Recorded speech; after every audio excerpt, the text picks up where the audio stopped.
ada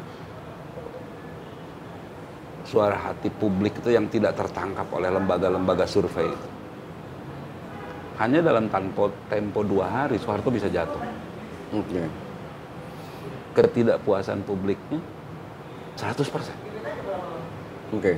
Ketika itu. Jadi kalau gue ngelihat apakah tingkat kepuasan publik pada Jokowi ini masih tinggi? Menurut lembaga survei iya. Tapi pertanyaannya menurut rakyat?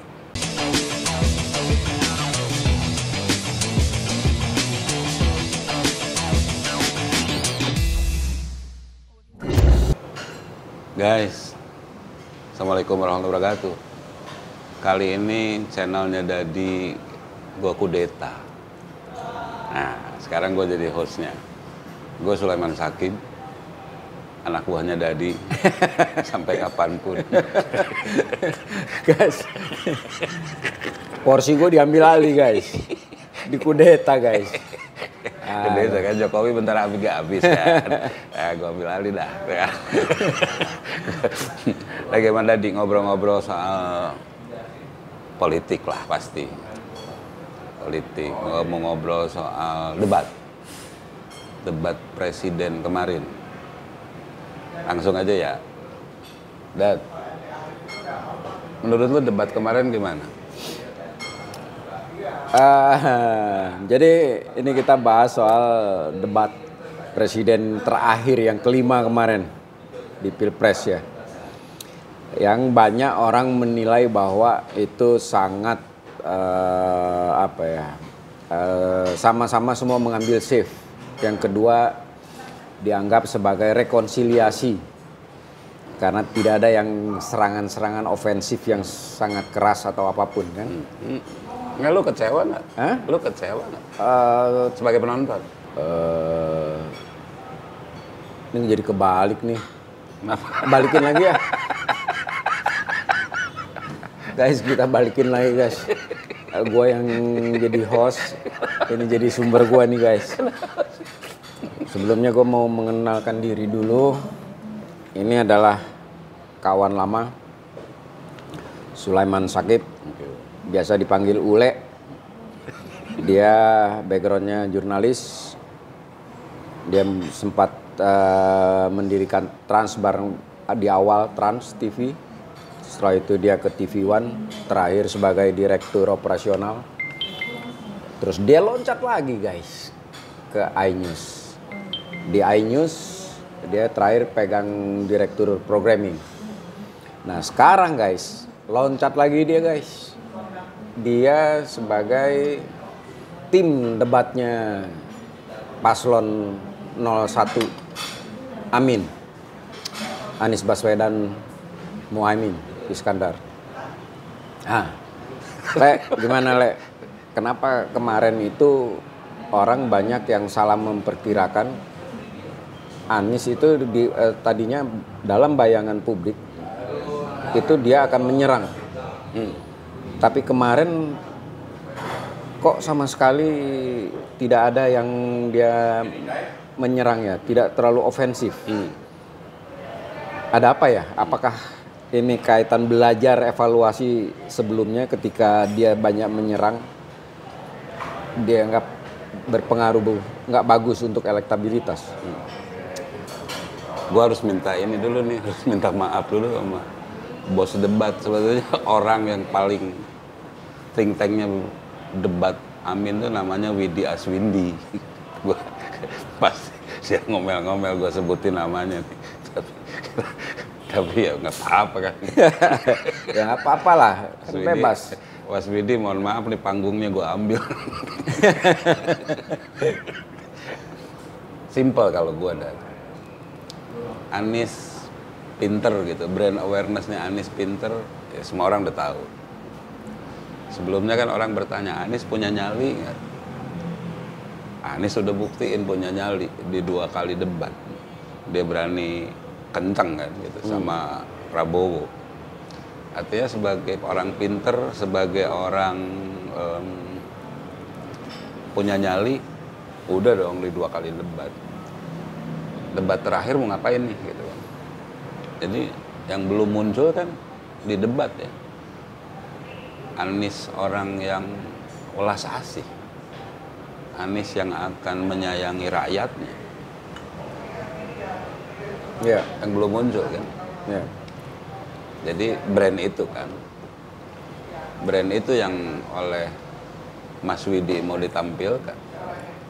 Bagaimana dia ngomong tentang orang tua yang akan hidup tenang melihat anaknya karena anaknya udah dijamin negara pendidikannya. Warga negara Indonesia dari Sabang sampai Merauke, makanya dia keluarin bahasa daerah macam. Mewakili potret publik ya, masyarakat Indonesia.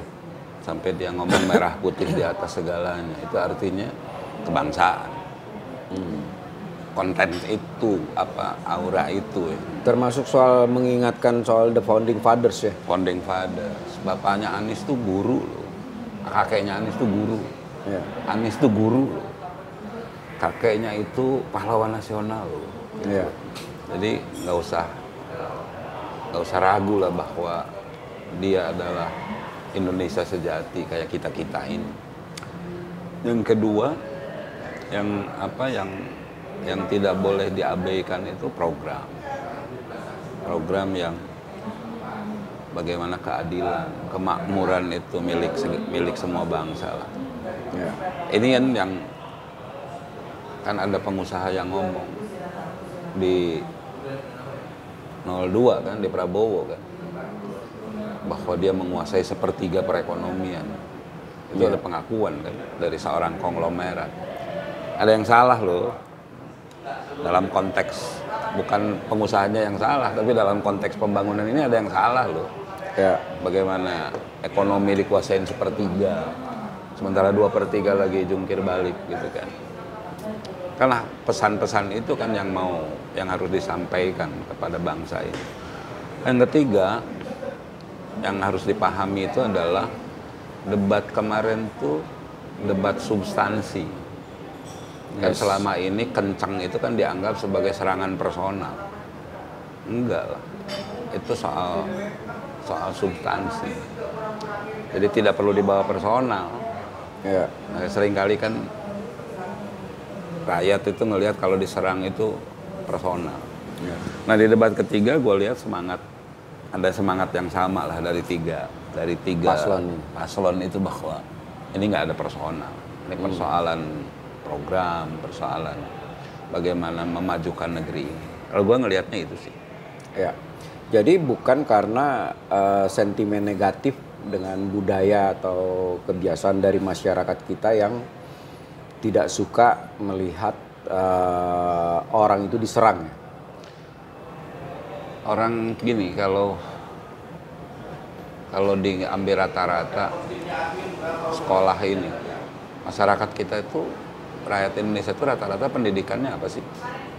Data BPS ya, SMP.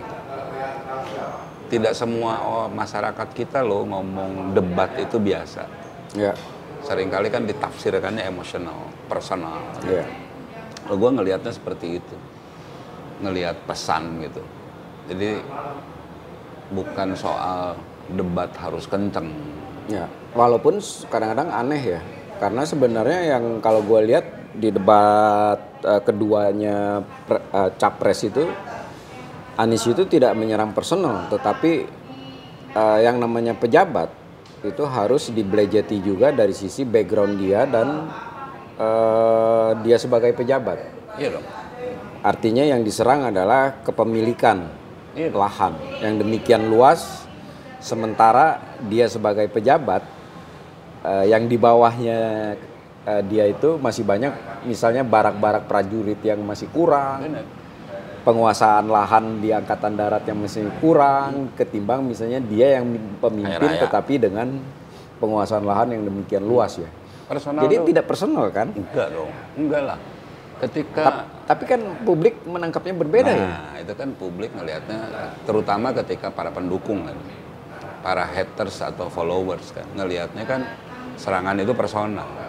Poinnya kan kalau buat gua, di mata gua ya, ketika lu mau jadi pejabat dan jangankan kekayaan, hobi lu, Ya, lifestyle. lifestyle lu, kelakuan lu. Lu harus siap dibelejetin ketika lu mau jadi pejabat publik. Ya. Nah, itulah makanya ini yang menarik ya. Juga misalnya Anies itu punya desak Anies ya. Yang dia siap untuk dibelejeti seperti apapun ya. Dan dia harus legowo dan punya wisdom untuk menjawab semua itu ya. Iya dong. Harus begitu, pejabat publik itu bukan ketika lu diserang kemudian pejabat publik itu mengadukan atas dasar undang-undang ITE. Nggak boleh. Pejabat publik itu ketika diserang adalah menjawab serangan ini benar apa salah. Kenapa? Iya kan suka ngomong, oh, ini simbol negara. Nggak ada simbol negara, itu kan burung Garuda. bukan presiden. Simbol negara itu bukan presiden. Negara itu dipilih oleh rakyat. Negara itu digaji oleh rakyat. Presiden loh itu. Presiden itu digaji oleh rakyat. Artinya lu harus siap dibelejetin oleh rakyat. Dia bukan simbol negara. Ya, sangat setuju itu. Lu harus belejetin. Nah, balik lagi tadi makanya gua nggak mau jadi pejabat publik kan. Takut diubek-ubek gua kehidupan gua.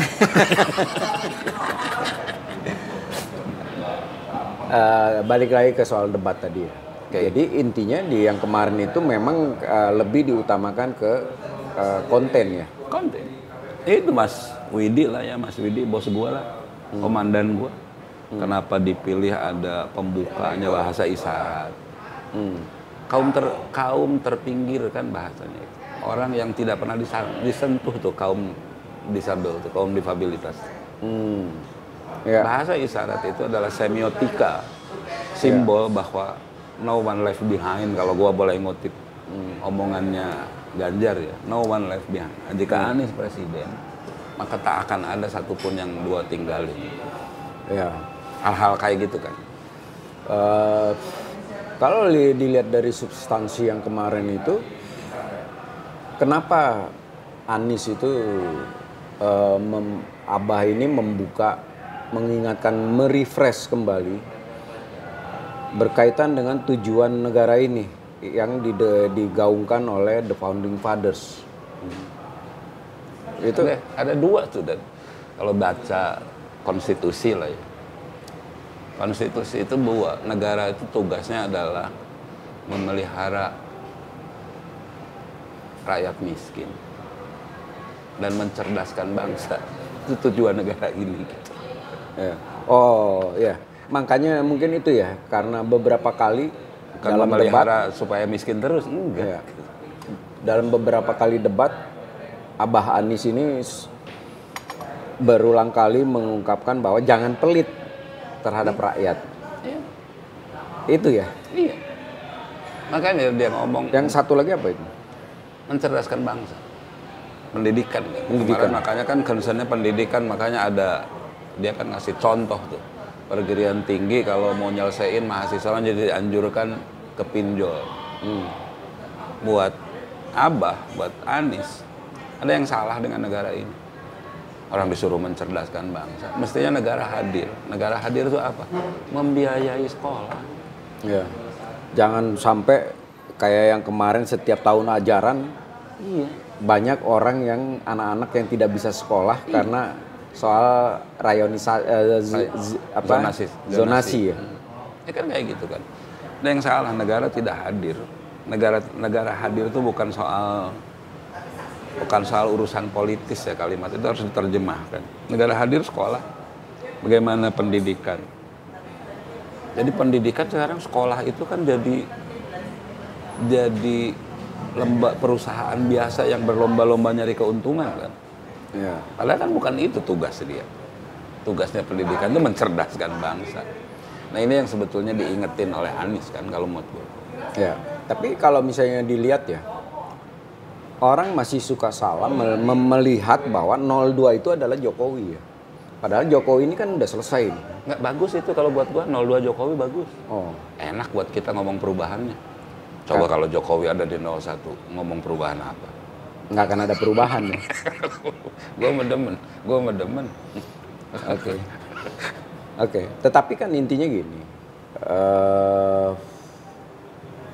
kalau misalnya sebagai seorang presiden, atau gini, pertanyaannya adalah, apapun, sekarang ini kan elektabilitas Jokowi sangat tinggi. Masih Atas tinggi, siapa? maksud gue turun, dia mengalami penurunan, tetapi masih di sekitar 65-70. Bahkan mungkin kalau sekarang dengan ada gaung dari mana kampus-kampus, itu bisa jadi dia lebih turun lagi tuh ke tingkat kepuasan publik terhadap Jokowi ya di masa-masa akhir jabatannya. Tapi apakah lu melihat bahwa pengaruh Jokowi ini masih demikian besar? Kalau gua sih ngelihatnya sebelum Soeharto jatuh deh. Sebelum Orde Baru jatuh, tingkat kepuasan orang sama Soeharto waktu itu tinggi banget. Tapi hanya dalam tempo 2 hari, tiba-tiba tingkat kepuasan pada Soeharto itu minus 100%. Hanya dalam 2 hari. Kalau gua nggak salah kutip datanya. Artinya apa gitu? Artinya ada suara hati publik itu yang tidak tertangkap oleh lembaga-lembaga survei itu. Hanya dalam tempo 2 hari Soeharto bisa jatuh. Oke. Ketidakpuasan publiknya 100%. Oke. Ketika itu. Jadi kalau gue ngelihat apakah tingkat kepuasan publik pada Jokowi ini masih tinggi? Menurut lembaga survei iya. Tapi pertanyaannya menurut rakyat fenomena menteri mundur gitu kan. Ontran kabinet kalau kata Tempo. Kemudian fenomena bantuan sosial segala macam, apa iya publik itu sebodoh itu gitu.